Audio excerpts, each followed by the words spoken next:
Di video kali ini, jadi saya akan mengajarkan bagaimana caranya menambahkan data menggunakan teknik Eloquent ORM. Nah, jadi setelah kita belajar menampilkan data tadi menggunakan metode index, nah sekarang untuk menambahkan data, kita akan menggunakan dua buah metode ini, yaitu metode create dan metode store. Ya, oke. Jadi ini masih kosong untuk sekarang. Kita lihat dulu skripnya di controller, ya, MAS controller. Nah, ini dia metodenya, metode create dan metode store. Nah, caranya untuk menambahkan data, nah seperti biasa, kita harus tahu dulu fungsinya masing-masing. Nah, fungsi dari metode create ini adalah untuk mengarahkan website kita ke form penambahan datanya. Ya, di sini saya kasih komentar, menampilkan form tambah data. Nah, untuk form tambah data, nanti kita akan buat menggunakan view. Oke, kita akan buat menggunakan view. Nah, kita akan arahkan dia ke dalam view menggunakan fungsi return view. Nah, kemudian kita ketik di sini nama folder yang ada di template kita yang kita gunakan untuk menyimpan template kita. Nama foldernya adalah MHS. Kemudian slash, nama filenya apa. Nah, untuk nama file ini kita belum buat, ya, di folder MAS ini kita belum buat filenya, tapi kita tulis saja dulu. Nama file untuk template-nya misalnya nanti adalah create.blade.php. Nah, jadi kita buat di sini namanya adalah create. Kalau misalnya kalian mau buat dengan nama berbeda, itu silahkan. Asal syaratnya tidak boleh menggunakan spasi. Oke, nah saya rasa itu saja untuk proses menampilkan form tambah data. Return view, nah nanti dia akan diarahkan ke sini ke create.blade.php. Nah, ini kita simpan dulu skripnya kalau sudah. Sekarang ini kita akan buat create.blade.php di folder MAS. Nah, ini dia di resource views, foldernya MAS, kita klik kanan, kita pilih new file. Nah, kita akan simpan filenya. Nah, kita berikan nama sesuai yang kita ketik tadi, yaitu create.blade.php. Nah, untuk formnya, ini caranya sama seperti yang sudah kita pelajari di materi sebelumnya, atau di materi sebelum UTS menggunakan query builder. Nah, jadi karena sudah kita bahas, nah saya langsung ketik saja. Mungkin akan saya jelaskan sedikit saja di sini ya.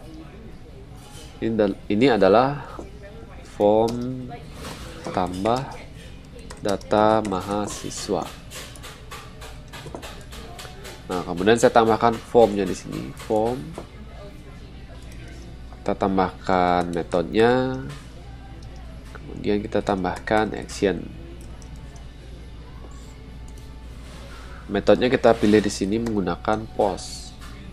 Kemudian actionnya, nah kita akan arahkan dia ke dalam controller kita, MAS controller, di sebuah metode nanti untuk menyimpan data. Metodenya bernama store.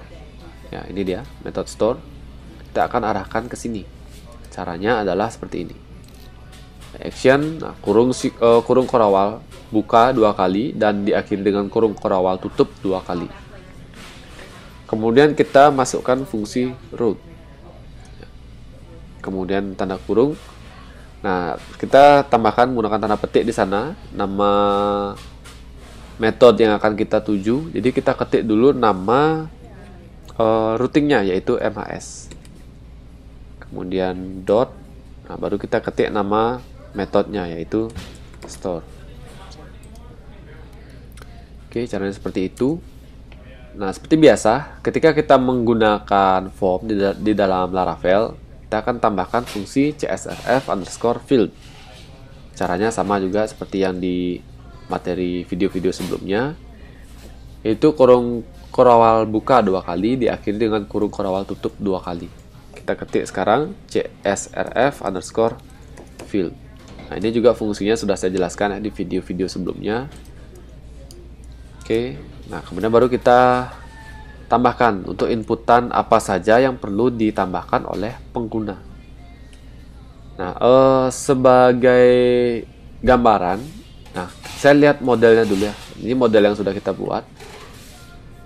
Di sini ada dua buah atribut yang diproteksi, yaitu created add dan updated add.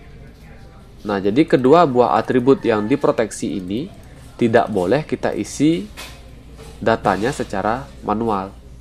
Berarti yang boleh kita isi selain kedua buah atribut ini, yaitu name dan nama. Nah, hanya dua itu saja yang boleh kita ubah atau kita isi secara manual, yaitu name dan nama. Nah, itu gambaran awalnya.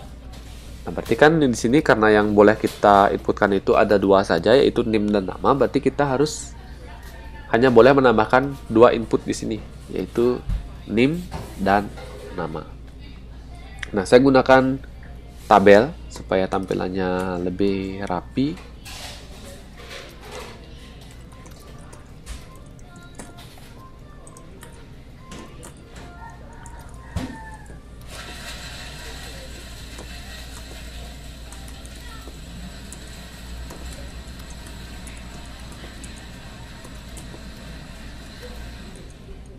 Oke, di sini saya buat inputan untuk name.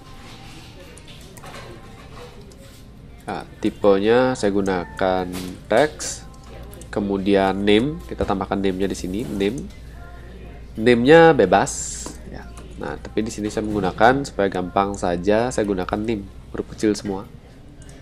Nah, ini boleh bebas. Ini tidak ada hubungannya dengan nama atribut yang kalian buat di dalam tabel. Jadi tidak harus sama seperti ini. Kemudian yang kedua, saya tinggal copy ini. Saya copy, saya salin di sini. Ini untuk inputan nama mahasiswa. Tipenya sama, text, name-nya adalah nama. Ya, ini juga bebas. Syaratnya tidak boleh menggunakan spasi. Nah, terakhir saya tinggal tambahkan tombol simpan.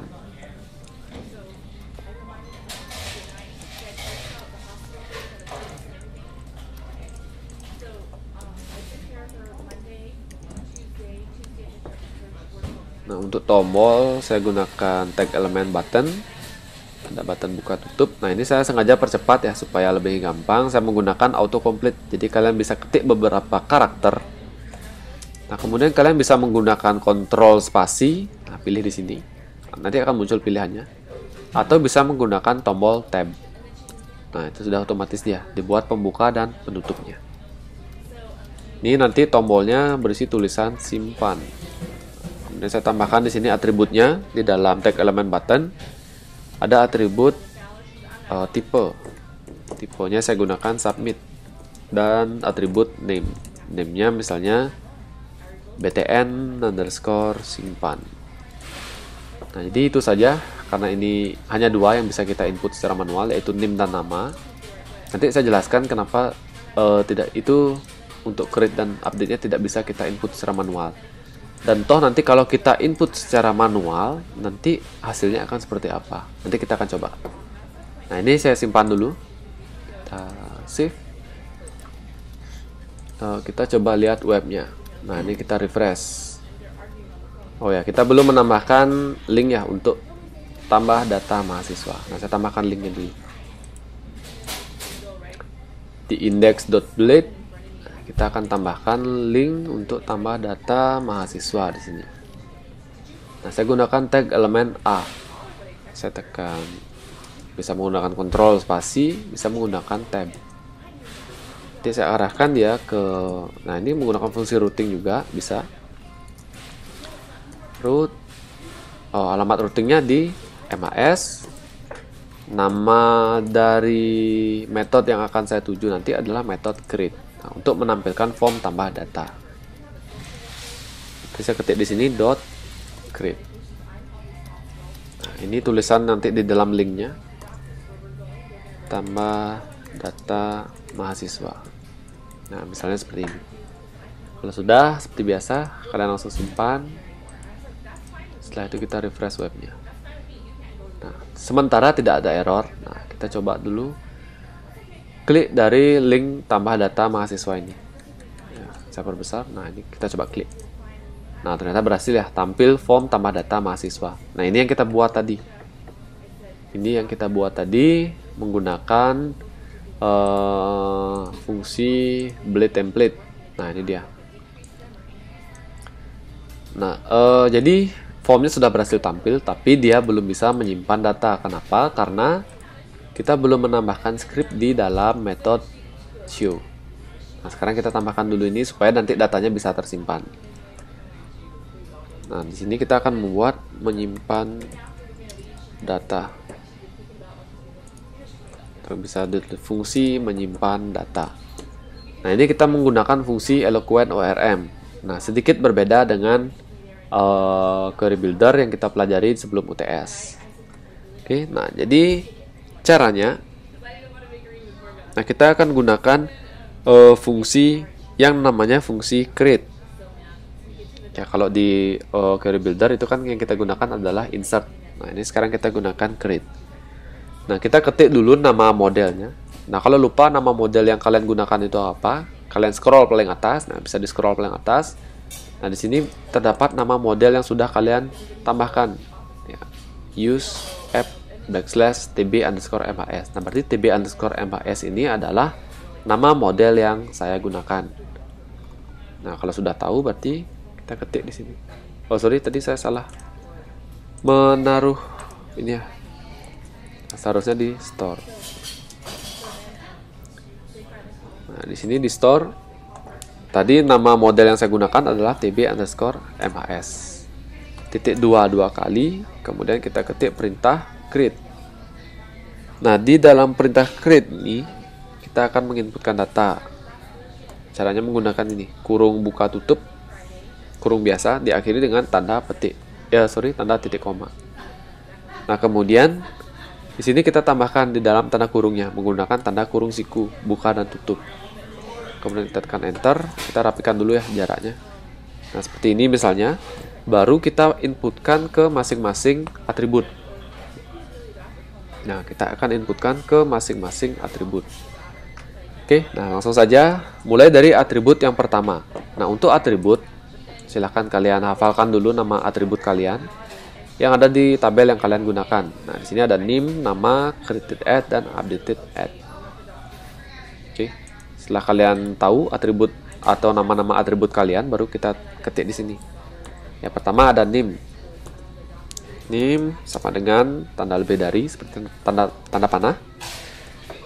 Kemudian kita ambil nilai masing-masing dari inputannya. Nah, mulai dari name. Nah, di sini name-nya adalah name. Oke, name-nya adalah name. Saya panggil di sini menggunakan variabel request. Tanda panah name.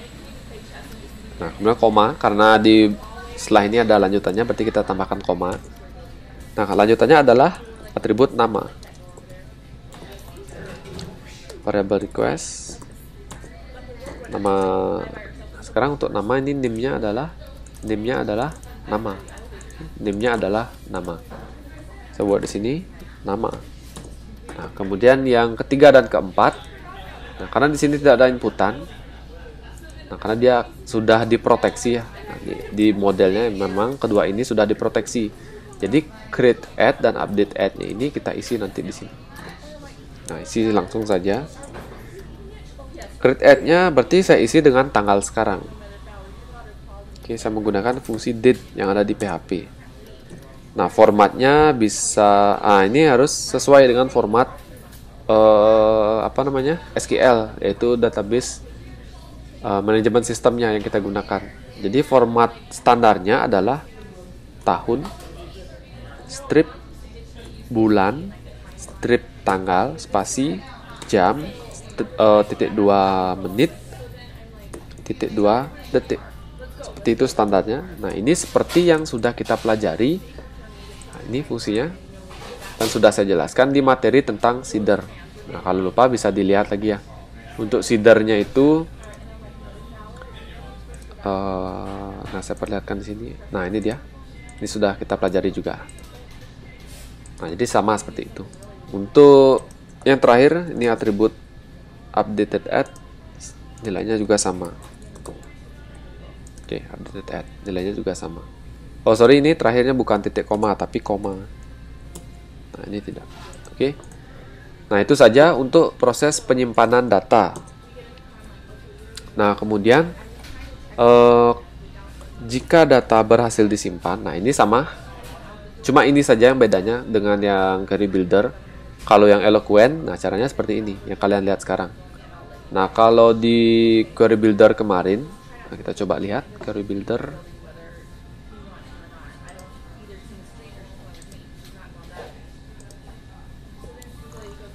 Nah untuk di query builder kan caranya seperti ini. Ya db.2 tabel tb mahasiswa insert. Nah, kalau yang tadi kan kita menggunakan create. Nah kalau redirectnya ini sama. Nah ini sama. Kita bisa copy atau bisa diketik manual.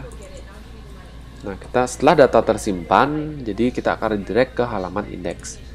Caranya seperti ini, return, redirect, tanda panah, root. Nah ini nama routingnya. Jadi nama routingnya adalah MHS. Kemudian yang kita arahkan nanti nama metodenya adalah index. Nah dia kembali ke sini. Oke, nah, itu saja. Nah ini apakah sudah bisa apa belum? Nah, sekarang kita akan coba. Kita simpan dulu skripnya. Kemudian kita coba refresh. Nah di sini sudah ada 5 mahasiswa. Berarti saya sekarang tambahkan mahasiswa ke-6. 19.00.0006. Misalnya namanya adalah Maman. Kemudian saya klik tombol simpan. Oke, nah ini sudah berhasil. Maman, data Maman ini ditambahkan pada tanggal 7/12/2020. Nah ini, oke, ternyata ada kesalahan. Nah ini tanggalnya sudah benar, tapi jamnya. Nah jamnya kan seharusnya jam sesuai ya, jam 2 siang lebih 5 menit seharusnya ini jamnya. Nah bukan ini. Nah, tadi saya lupa menambahkan zona waktunya. Ini zona waktu, mungkin ini GMT plus 0 nya, standar internasionalnya. Nah, sekarang saya gunakan waktu di mana tempat saya berada. Nah jadi kita gunakan waktu Indonesia bagian tengah. Oke, supaya jamnya nanti ini akan sesuai dengan jam saat kita menambahkan dan mengubah data. Nah caranya juga sudah kita pelajari sebelumnya. Ya, pada seeder letaknya. Saat kita menambahkan seeder. Nah, ini kita membuat standarisasi zona waktu menggunakan fungsi date default time zone set. Nah, jadi nilainya adalah Asia/Makassar. Ini adalah standar internasional zona waktu untuk Indonesia bagian tengah. Nah, ini kita tambahkan, kita copy. Nah, kita taruh saja di sini, di atas create-nya, di atas create-nya. Ya, boleh di sini, sorry. Nah, boleh di sini misalnya. Nah, kita taruh di sini. Jadi ketika kita tambahkan ini, otomatis nanti zona waktunya akan menyesuaikan dengan Indonesia bagian tengah. Nah, kita simpan, file, save. Oke, kita refresh webnya. Nah, kita tambahkan data baru lagi. 19.00.007. Kemudian saya ketik nama mahasiswanya, namanya misalnya Susi. Kemudian saya klik simpan. Nah ini jamnya sudah sesuai 14. Nah jam 2:07. Oke, nah itu cara penyimpanan data menggunakan Eloquent ORM. Jika ada istilah atau script yang belum dimengerti atau ada error, nanti bisa ditanyakan langsung. Sekarang saya akan mencoba menjelaskan maksud dari fungsi protected ini, supaya kalian nanti lihat contoh nyatanya seperti apa. Oke, nah ini model yang sudah kita kerjakan di video-video sebelumnya. Nah di sini kan ada 2 buah atribut yang dilindungi atau diproteksi di sini, yaitu create add dan updated add. Nah tadi ketika kita menambahkan data, nah hanya 2 data ini saja yang bisa ditambahkan, yaitu NIM dan nama. Nah sekarang kita coba input create add-nya dan update add-nya secara manual. Apakah bisa atau tidak? Oke, nah ini hanya contoh saja. Kalian boleh mengubahnya juga untuk melihat hasilnya atau hanya melihat dari video ini saja. Nah, kita coba tambahkan. Oke, saya tambahkan di sini. menggunakan, misalnya di sini adalah tanggal ditambahkan. Tipenya saya gunakan date. Name-nya adalah, misalnya adalah created_add. Kemudian juga sama dengan tanggal diubahkan. Atau tanggal diubah. Tipenya sama date. Nah, name-nya kita ubah menjadi dated_add. Oke, nah ini coba kita input secara manual. Nah, ini formnya kita simpan dulu. Kemudian kita lihat hasilnya, kita refresh. Nah, ini sudah ada 2 inputan. Nah, sekarang kita tambahkan di method store-nya. Nah, kalau tadi ini di input secara otomatis mengambil dari tanggal sekarang, tanggal saat kalian menambahkan data. Nah, kalau ini saya isi secara manual menggunakan cara yang sama dengan name dan nama, request tadi nilainya adalah, atau name-nya kita lihat di sini, name-nya adalah created_add.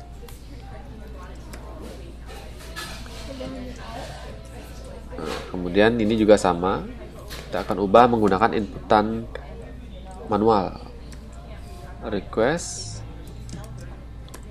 updated_add. Nah, ini kita simpan. Oke, sekarang kita akan coba input datanya secara manual. Oke, mulai dari name 08, nama mahasiswa hanya adalah Caca. Nah, tanggal ditambahkan. Oke, saya sudah isi ya. Misalnya tanggal 8, tanggal diubah berarti tanggal 8 juga misalnya. Saya klik tombol simpan.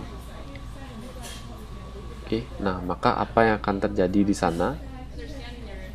Caca, ternyata tanggalnya masih tetap tanggal 7. Jamnya jam sekarang. Bukan tanggal 8 sesuai yang saya inputkan tadi. Oke, nah kalau belum paham, nah saya ulang lagi. Saya klik tambah data mahasiswa. Saya tambahkan namanya. Nama mahasiswa misalnya adalah Yeni. Oke. Nah, jadi tolong diingat tanggal ditambahkannya. Di sini saya tambahkan misalnya tanggal 25 Desember 2020. Oke, ini juga sama, 25 Desember 2020. Ya, ini tanggal 25. Sekarang saya klik tombol simpan. Nah, ternyata di sini tetap tanggal 7 atau tanggal sekarang. Lihat, ini tanggal 7, jamnya juga jam sekarang. Jam 2:14. Ini jamnya. Nah, kenapa seperti itu? Karena ini jawabannya. Karena modelnya kita proteksi di sini atributnya. Create add dan updated add-nya. Nah, sekarang kalau misalnya ini tidak kita proteksi, nah contoh saja, contoh misalnya ini create add-nya tidak kita proteksi, nah saya hapus. Jadi yang diproteksi hanya updated add-nya. Kita simpan scriptnya, save. Oke, nah sekarang kita coba input datanya. Tapi sebelumnya kita refresh dulu. Nah, kita input data baru, NIM 19.00.10 misalnya. Nama mahasiswa misalnya Benny. Sekarang kita isi tanggal 25 Desember. Tanggal diubahnya tanggal 25 Desember juga. Ini sama ya. Kita klik simpan. Nah, ternyata kalian perhatikan di sini. Nah, setelah saya hapus proteksi untuk create add-nya. Mana dia? Nah, ini dia. Ternyata dia bisa menyimpan tanggal 25. Ini bisa diisi secara manual. Tapi untuk update-nya ini karena atributnya masih saya proteksi, nah tentu saya akan dilarang untuk mengisi secara manual. Nah, kembali lagi itu adalah tujuannya adalah untuk mencegah manipulasi data. Jadi penggunaannya nanti kalian sesuaikan dengan kebutuhan saat kalian mengerjakan project. Oke, nah sekian penjelasan tentang model. Nah, sekarang kalian sudah lihat hasilnya. Jadi proteksi ini seperti apa? Tidak hanya teorinya saja. Oke, nah terima kasih.